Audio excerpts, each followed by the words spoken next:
Welcome back to the Alternative Highs podcast, the number one podcast in southwestern Ontario. Again, I get a giggle every time I say this when I am sitting across from another podcaster, but it's just a funny little line.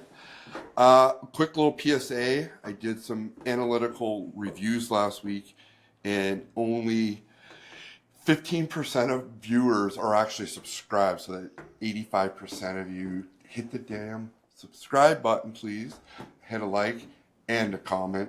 And with that, let's go on with the show. Today's guest, let me tell a quick little backstory, which is kind of fun. I was only privy to her because of an interview that I did recently with a arresting officer of a past life.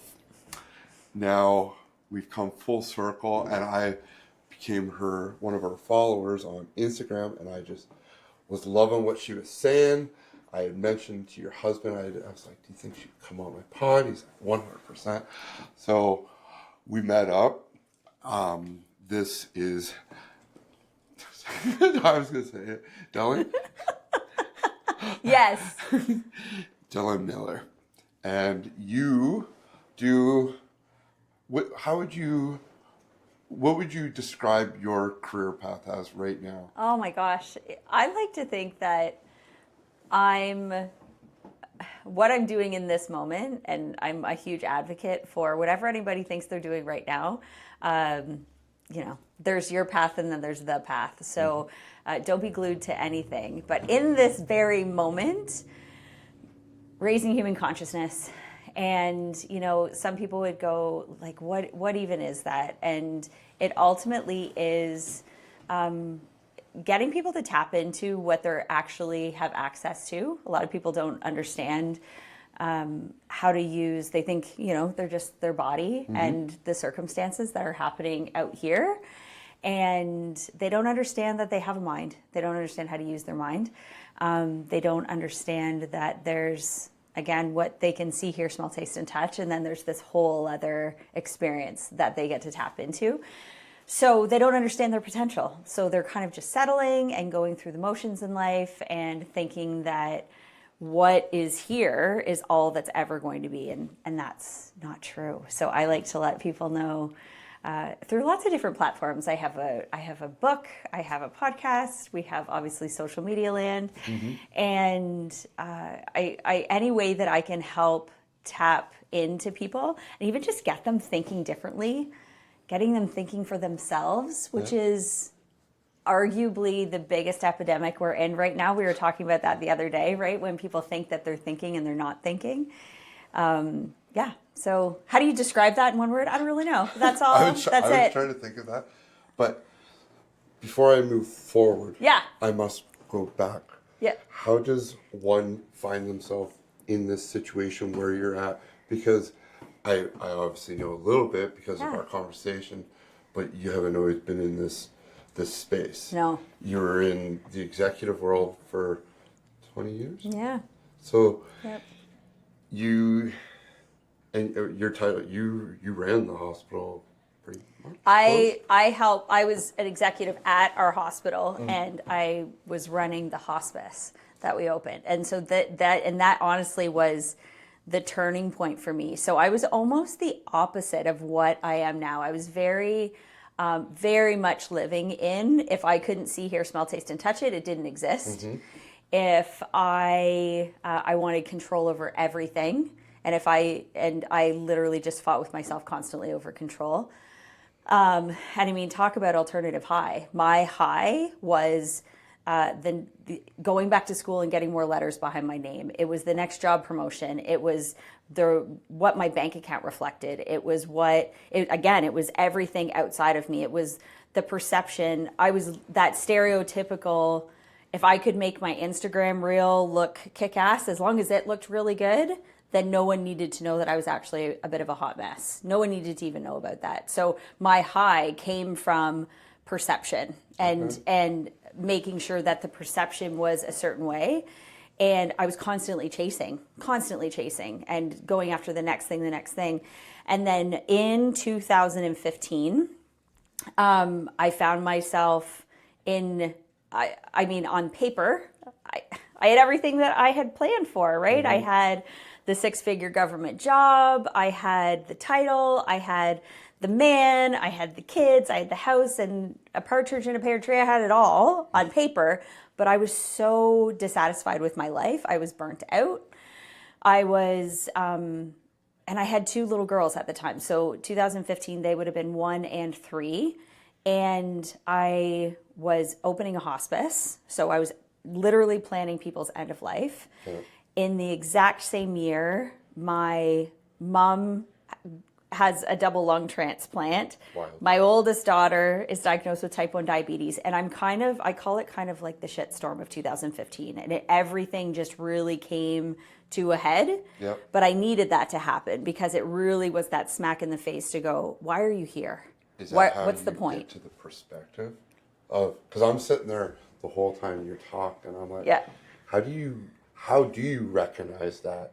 Like, is that something you recognize during, or is that something, say the reel, go back to the reel. Yeah. You make it look kick-ass, you're a hot mess, which is relatable to every single human being. Yep. Is that something you can just watch over and see, or is that something once you figured yourself out, you look back and you're like, no, oh, that's... No, it was an in the moment, like, come to whatever you want to call it moment. Like, it was I can't keep going on like this. This is not sustainable. And it's not something you can see, but it's something you'll feel. Mm-hmm. And that's the only way I can describe it. It wasn't a particular circumstance. I wasn't like sitting in a meeting and, threw my hands in the air and said enough. It was, I just really was looking at my life. And I do remember when we were at a hospice meeting and we were planning for, I think in my mind, I was planning for old people. Mm-hmm. So I'm planning for old people. And they were like, we have to plan these rooms and we have to do all of these things, because I very much had the business mindset on, and I was exposed to these people that were we need to plan for, like, when a little kid comes in and their mom is in the hospice. And I was going, holy crap. And it just, logically I knew it wasn't just old people. Yeah. But everybody thinks they're so invincible. And I was so stuck in this, I'm going to grind it out, and then at 65, I'll retire and live the good life. Mm. I was so in that state. And it was like I just had this light bulb moment of like, holy crap, I'm not guaranteed 65. I'm not guaranteed 45. Mm-hmm. I'm not, right? And at that point, I was like early 30s. Yep. And I'm going, I'm not guaranteed anything. I'm guaranteed right now.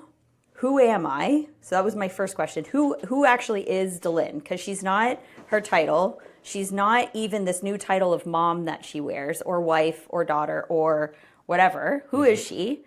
And why is she here? Like, out of all the times you could be alive, why now? Yeah. What are you going to do with it? Because this isn't it. And I could feel it every day. It was like I was proud of myself. Like, oh, I had this amazing job, and I came home to this amazing house and all the things. But I still had this feeling of there's more. Yep. And then I felt guilty for wanting more. So that was like a whole other layer of, what are you doing, right? It was crazy. And it's wild because, your counterpart is a police officer. Yep. And he's not even just like doing a desk job. Nope. He's got a pretty wild position on the CERT team. Yep. So there's... But he also had his things at that time too. Like in that year, he had some pretty crazy stuff happen within, I would say, 2 years even leading up to that. And I can't remember if he talked about it on the podcast, but he had some pretty crazy stuff now. Yep. And he for sure had PTSD, like hands down. Yep. But it's very much the culture of, well, you don't talk about it. You suck it up. This is what you signed up for. And so there's that whole dynamic of the reality of everything that we were doing was very much just shoved in our faces. And I remember just like sitting there, and again, the girls were 1 and 3, And I had this awakening of, these girls. I mean, I grew up with sisters, and we don't always do what our parents say, but we will always do what they do. We will always do what they do. Yeah. And there was a lot, like, becoming a parent made me even kind of look at my own parents going like, damn, they didn't really know what they were doing either, right? And I think in that moment was when I adopted the idea of, it's not about blame. It's about we're all doing the best we can with what we're given. However, in that moment, I was being given something else. I was being called to do something else, to be more than what I was being in a completely different way. I just had to have the guts to do it. Pull the trigger. Yeah. So when you do pull the trigger, because when was it again? So because you had just taken on the position and you were like, Yeah. So they borrowed me from the hospital to go and open up the hospice. And I was doing that for a year. I knew it was a year. And it was almost like the universe giving me like, here, test drive what you think is going to be your dream job, right? And so I got to do that. And I go back to the hospital. But I knew going back that what I was doing wasn't, it wasn't for me. It was a great job. I was good at it. But it wasn't, it didn't light me up at all. So wild. It didn't light me up at all. And there was honestly no amount of money extra that they could have even thrown at me to stay, right? Because it was just like, again, I have to go home to these girls at the end of the day, and I have to be able to say that I spent 8, 9, 10 hours away from you doing what I loved, and I couldn't say that. I couldn't say it. So I knew that so pretty much within weeks of being back, I resigned and was like, I had already started my own business. My own business kind of had found me. But like prior to giving your... Yes. Yeah. So that was part of the question. Was how long did it take for you to like leave an executive job with really good pay? With benefits, with it was like the Vegas of jobs. The great, the bells and whistles. When you're sitting there and now you're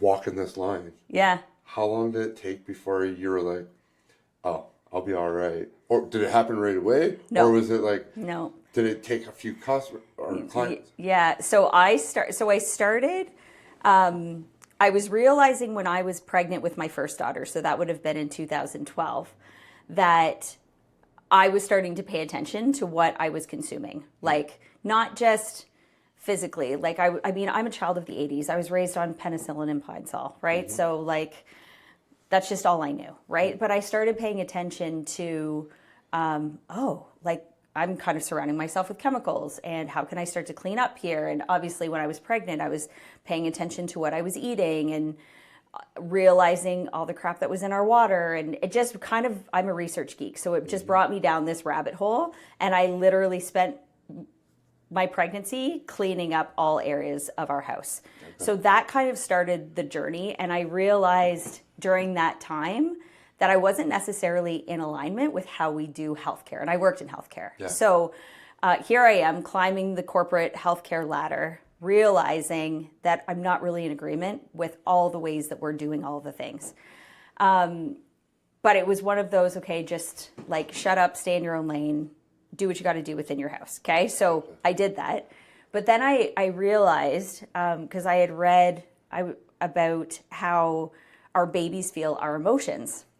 And at around 20 weeks, they feel everything. So although I'm projecting to the outside world at this point that I've got myself together and I'm not a hot mess, I realize in that moment, I'm like, holy crap, I can't hide from her.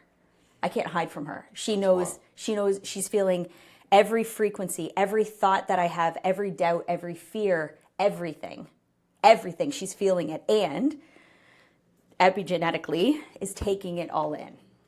Okay? Say that word again. Epigenetics. It's like what we take on genetically from our history of people. It's like a whole other conversation. But like it's like she's taking it on. Okay?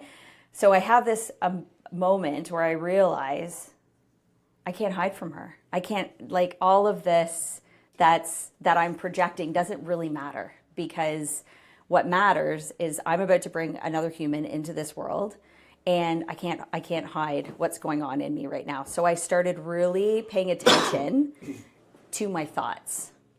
So this was the moment where I was like, okay, I'm more than what's happening on the outside here, and I'm more than what I can fake it to be. Like, life isn't a fake till you make it sort of thing. Wild. It's a little bit bigger than that, right? Yeah. So that was my first time of going, okay, I need to get a hold of my thoughts. And then I started kind of going down that path, but I had started growing my business inadvertently. It was like mom code, right? People were coming into our house and being like, what do you use to clean this? Or I noticed you don't, like, I had gotten rid of things like plugins and just stuff, like whatever, right? And then it was like mom code. Oh, my baby has a rash. What do you use for? And I just started teaching people inadvertently about using plants to heal you, and natural things, and the power of their thoughts and their mindset and perspective. And what people were finding was it was like a breath of fresh air.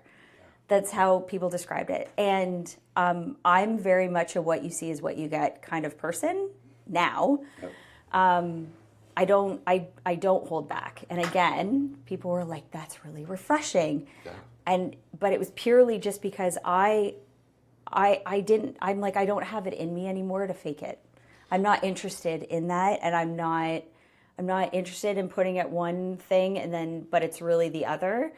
I just have to be authentically this. And honestly, that alone, it was like a light switch in the universe. I just went flick, and then it just started attracting all the people, places, things, tools, resources I needed, but I didn't even know that I needed them. So I didn't know what to do with them at the time. But as I'm then now, so I have my oldest, a hot second later, I'm pregnant with the next one. And then I go back to work, and like, all while I'm building this, but I don't realize. So by the time I left the hospital, honestly, I mean, I was 6 figures there. I was probably only bringing in, I'm going to say $40K with my business. So it's much different, but yeah. It was enough, but I was living a $100,000 lifestyle. It's the thing people don't understand. Right. Yeah. So people are like, oh, $40K, that's great. I'm like, it is great if I was living a $40K lifestyle. Yeah. I was not. So, however, this is where I'm like, there's a reason that like Dave and I found each other on like a whole other level. Like before he was a police officer, he was an entrepreneur, and he's an entrepreneur at heart. But he knew what I was building, and he also knew me. Like, regardless of what was happening in my life, I'm very much a person of when I put my mind to something, like, good luck getting in my way. Like, it doesn't, I like that. it's not going to happen. So when I said to him, I'm really passionate about my side gig, like, on the side of what? Don't ask me what it was. But like, this thing that I was growing on the side was my passion. And it literally was like lighting the fire so that I could then go spend 50 hours a week doing something that I liked, but didn't light me up, right? Yep. So it was kind of like keeping the flames stoked. And I said to him, after that one hospice meeting, I was like, you need to be prepared. I said, I'm getting ready to go all in with this. I said, I don't even know what it's going to look like. And he was like, and it was, he was very uncomfortable with it initially. I mean, as anyone would be, right? Yeah. We've got this lifestyle set up. We've now got 2 little kids that are dependent on us, right? He's not thinking straight. Yeah. Like he's fireball. Exactly, right? So I just said, you need to wrap your head around this. And initially he goes, well, like, what if you went, part-time at the hospital and you did this part-time? And I said, I feel like if I go part-time, I'm going to get part-time results. And I'm not interested in part-time results. I said, I have too many people to help. Yeah. I said, I can only help so many people when I have this many hours to dedicate to it. I just said to him, I said, I know that if I take these hours and this energy and apply it, I know what I can do with it. And he and then I just let it be, and I just let it sit there. And so I was finished at the hospital in October, and by February I was like, what year to where does I that needed put you in? So now I'm in 2016 So, 2016 of January. I had got myself in my business to a point financially to where I was like at the hospital. amazing. I needed to separate myself. Yep. But the biggest thing I did was I started intentionally hanging out with people that were getting results that I wanted. Yep. And I stopped taking advice from people Yep. that weren't getting the results that I wanted, that were more, if anything, feeding my limiting beliefs, because I had a ton of them. Yeah. And I started working with someone. Like, I will always have a coach. Always. Just like professional athletes always have a coach. Even though I am one, I will always pay somebody to take control of my mind, because it doesn't matter how long you do it, you will try to hijack yourself. Guaranteed. I hear that from almost every coach I've ever talked to. Is they have a coach, and 100%. it always surprises me. Yeah. Because I don't know. At some point, I hope to have it, but it's a wild thing to imagine coaches and coaches. I want to step away from that. I want to go back to, so we're in 2025 now. Mm-hmm. You guys didn't stick around Chatham. You guys went to the most beautiful place to live. Yeah. How does that pop up on the radar? Yeah. So starting 2016, I'm working for myself. Dave is full on all things policing, and he also owns businesses as well. So if he's not like working his 12-hour shifts, he's doing this, and he's always been a very hands-on dad. Amazing. He's like, cool, dude. he's the best.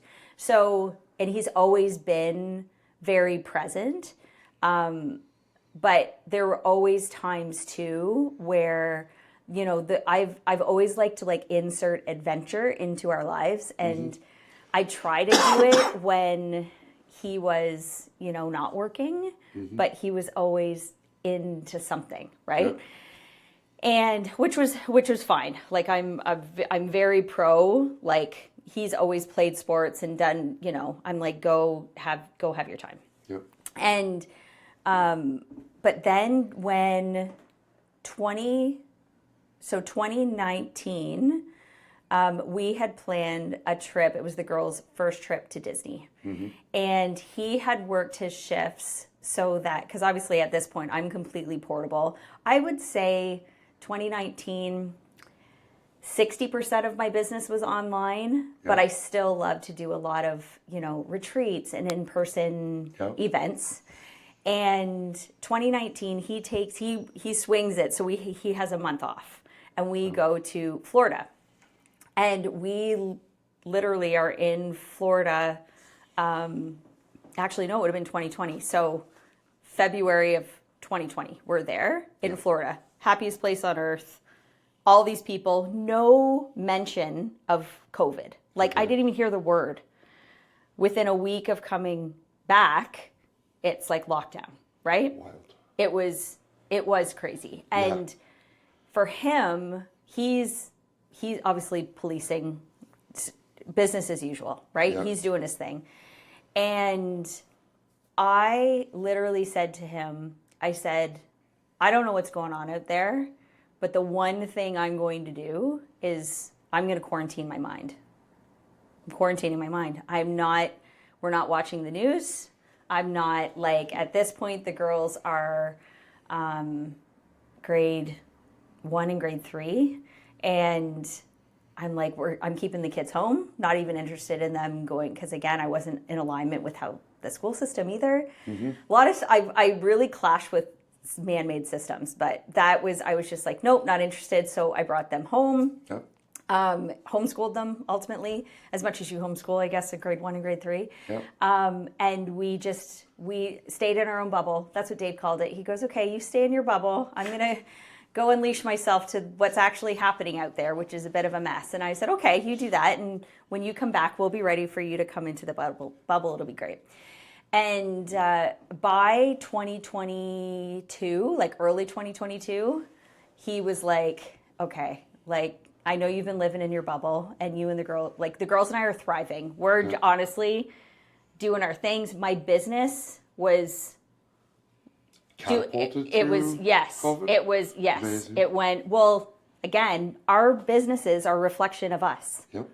So if I cave to everything that's happening out there, Yep. I lose, Yep. and so do the people that I have to serve. Yep. Right. So I was like, nope. I like that perspective. I'm quarantining my mind. Nothing's getting in. Nothing. So you can say, maybe I didn't know what I mean, logically understood what was happening out in the world, but I'm like, I'm not caving to it.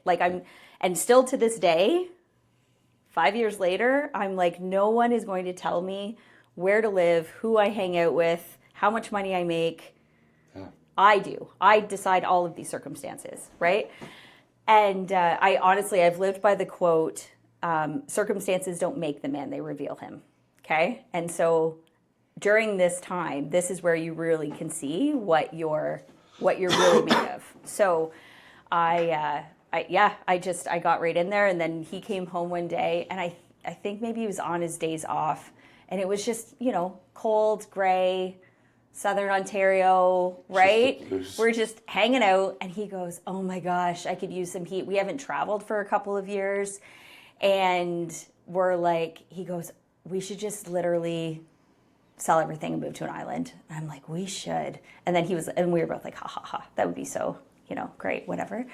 And then I said to him, but wait, what if we did do that? And you could just see this look on his face. And he goes, well, okay, if I were to entertain you, let me just see where we would live. And so he goes, what's my criteria? And I said, okay, it has to be safe. It has to have a great healthcare system, great school system. It has to be English speaking, because if I'm moving cultures, I'm not learning a new language. And yeah, and it has to. You have to be able to connect to the internet, because obviously that's how my business is running. Like, I'm 100% obviously online at this point.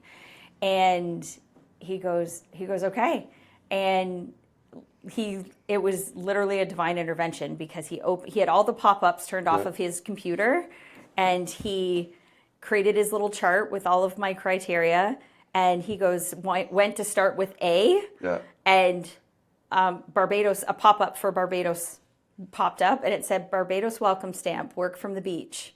And he goes, okay, I guess I'll start with B. I'll start with Barbados. And he was like, babe, Barbados clicks all of your boxes. Like, it's exactly what you're looking for. We'd never been to Barbados before. We love to cruise. So we've been to a lot of Caribbean islands, but Barbados we had never been to. But obviously, if you Google it, look at the pictures, it's more gorgeous than any picture you're even going to find. Like, white sand beaches, turquoise waters, just gorgeous, right? Yep. So at this point, he had already said, he had been saying,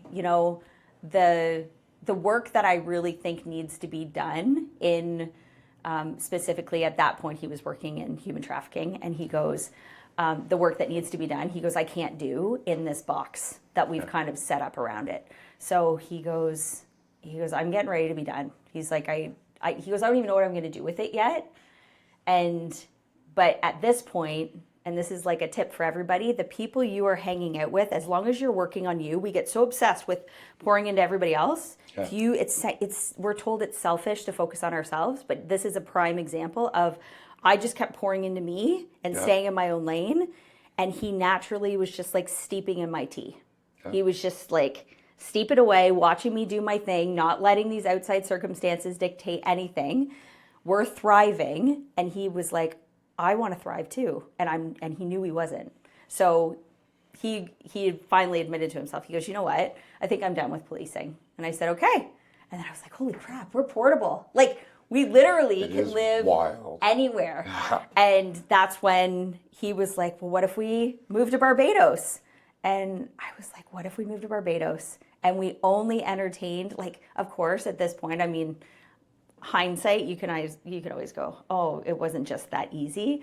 Of course, all the thoughts came into our mind. What about the kids? What about the dog? What about our family? What about money? What about business? What about our house? What about blah, blah, what about? Mm-hmm. You will always have, the moment you have an idea, and the exact same thing happened when I was like, I'm going to resign at the hospital from my 6-figure job. Of course, all the thoughts are going to come in, but we made a decision to only entertain how it was going to happen, not all the reasons why it wouldn't work.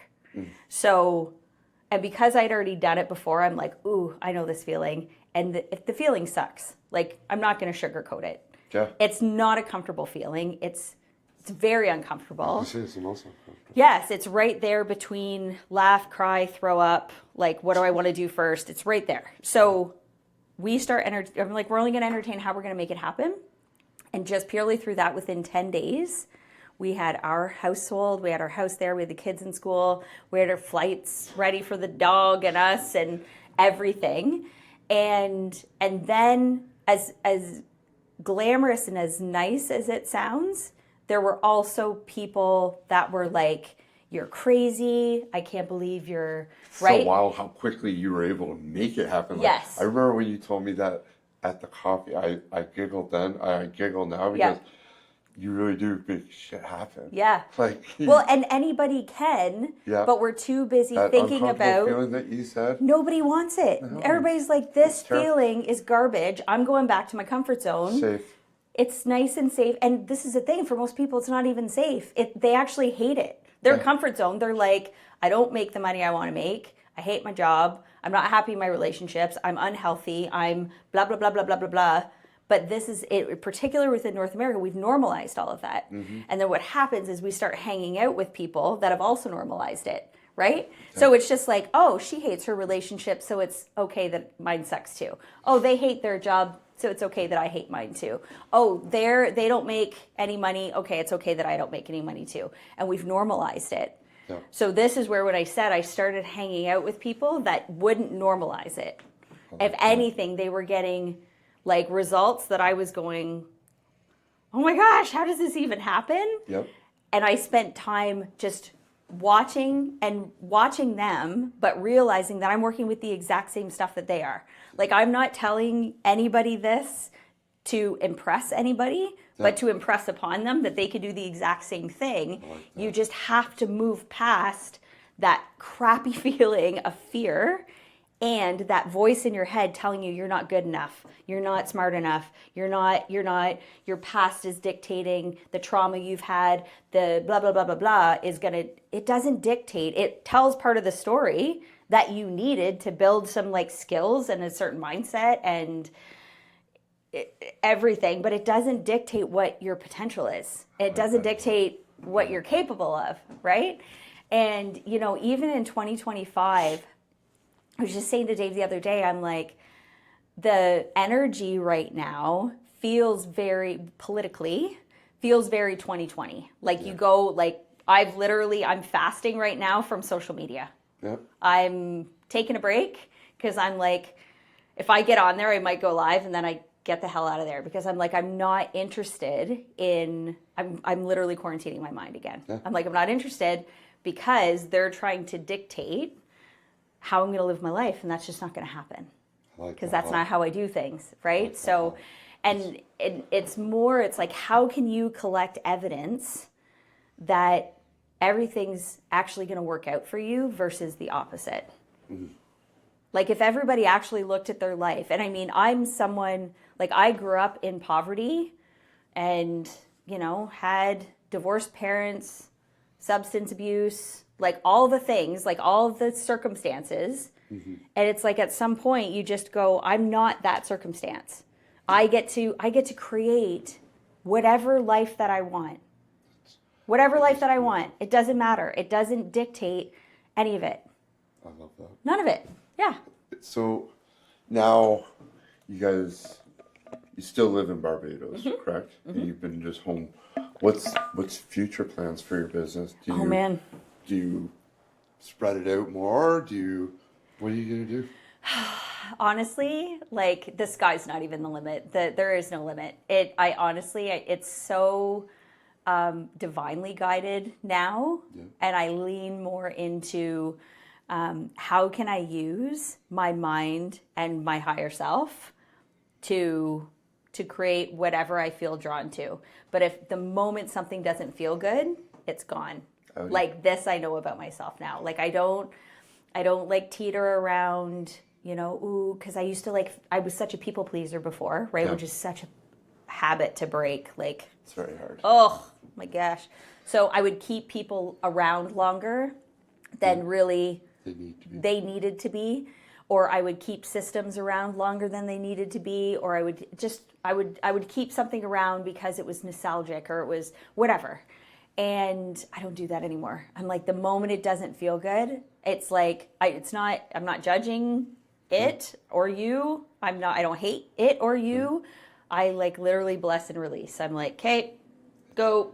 It's got to go. How you were able to pick that up, and it literally just snowballed into every aspect of life, because a lot of people don't even understand that. Like, it took me a long time to get to that point, and it was only through my little sister that I learned that. Yep. But it was, man.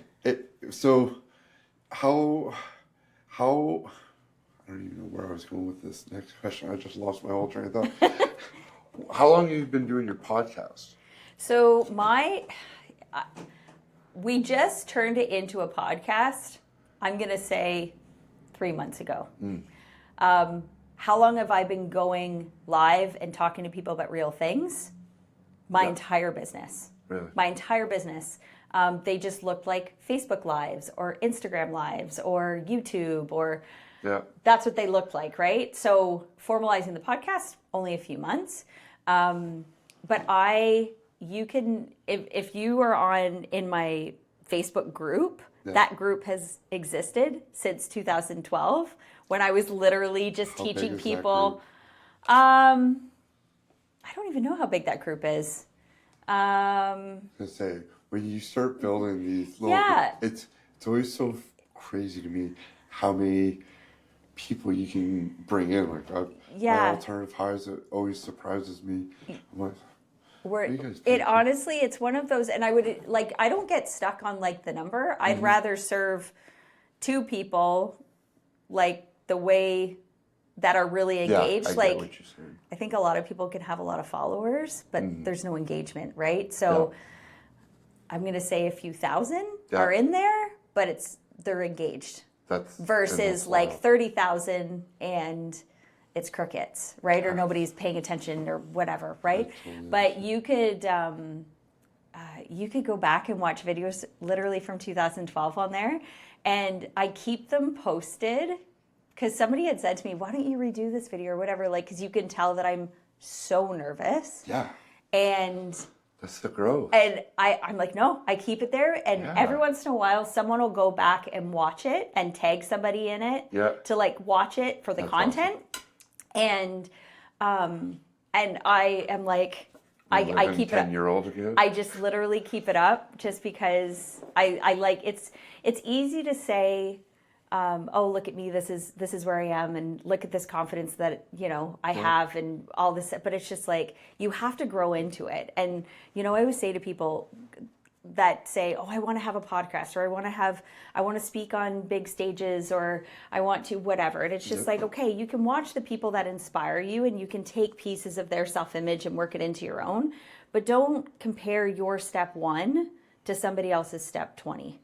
Like, I'm now at step 20 of a million. Like, don't ever think that you're done either.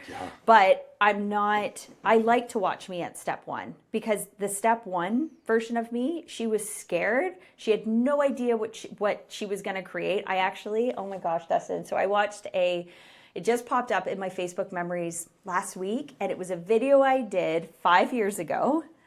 And it was one of those inspired, I don't know what I was doing, but I was having a moment. I picked up my phone and the question was, If you look at your life 5 years from now, will you like what you see? And it was just the irony of I did this video 5 years ago about the decision that I'd made 5 years previous to that about leaving the hospital, starting my own business. Yeah. Like the girls were, they were little at that stage. And even 5 years ago, I had no freaking clue what the next 5 years of my life were going to look like. So here I am talking about like make decisions now that your future self is going to thank you for. Yeah. But I mean, none of us knew that a pandemic was coming and people were going to start, like we didn't know that, right? Mm-hmm. You could not have told me then even, Delynn, in 1 year from now, you were going to sell everything. I was sitting there with a cup of tea in my living room. You couldn't have said to me, you were going to sell all of this and you were literally going to take your kids, your dog, and 5 suitcases to Barbados. I would have been like, what? There's no way I'm going to do that. So here, and it's just, I think too, it's like you can project, this is a desire of mine. Like at that point, Dave and I were looking at, because we lived very much in like a subdivision. Yep. And I said to Dave, I really want more nature around us. I really want to live on a lake or something. And we pretty much spent from that time, even into the pandemic when people started showing houses again, looking at lake houses because I was like, oh, I need to live on the water. I need to live on the water. Yep. But when I disconnected myself from the result of living on the water, now I live on the Atlantic Ocean. Like literally the ocean is right there. I look out my bedroom window and the ocean is right there. Again, I couldn't have predicted that that's how it was going to happen. Okay. It was, I set out an idea and then it's literally about just taking the idea and treating it like a seed. Treating it like a little seed that you put in your mind, right? So picture a seed that you put in the ground. Your only job is to feed it and nurture it and give it sunlight and don't pull it out of the damn ground. That's it. So I can go and, make my land. I can clean out all the weeds. I can do all the things. I can plant my rows of seeds. But what we do as humans is we go through and we then dig up the seeds 24 hours later, 48 hours later, when we're going, you're not worthy, you can't do this, da, da, da. And my only job is to keep the seed planted. You and me talk so much alike. And it doesn't matter how it comes, right? So this is where that's that idea of, I want to live here. This is how I want to live. But you got to disconnect yourself because when you disconnect yourself from the results, this or better will happen constantly. Yeah. And if you're trying to, this is where the recovering control freak in me. If you're trying to control the outcomes, you're gonna get what you get. Yeah. And it could be you're holding yourself back from the possibility of more. So this has been a really great podcast. What would be, if you were gonna just leave one great piece of advice for everybody before we shut it down, what would that piece of advice be? Just one. The greatest piece.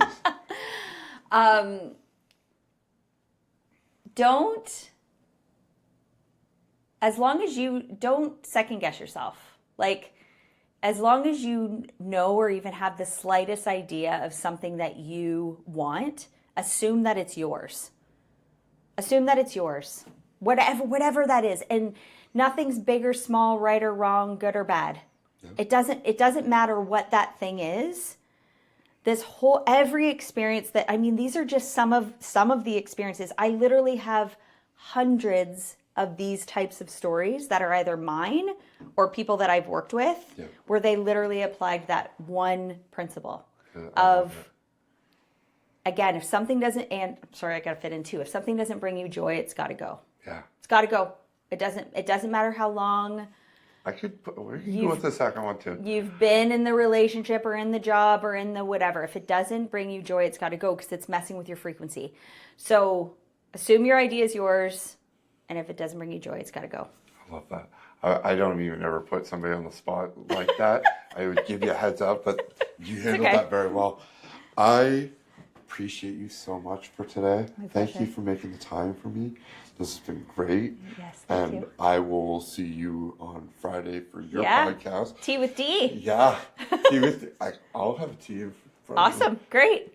D, thank you. Thank you. I appreciate you. So awesome.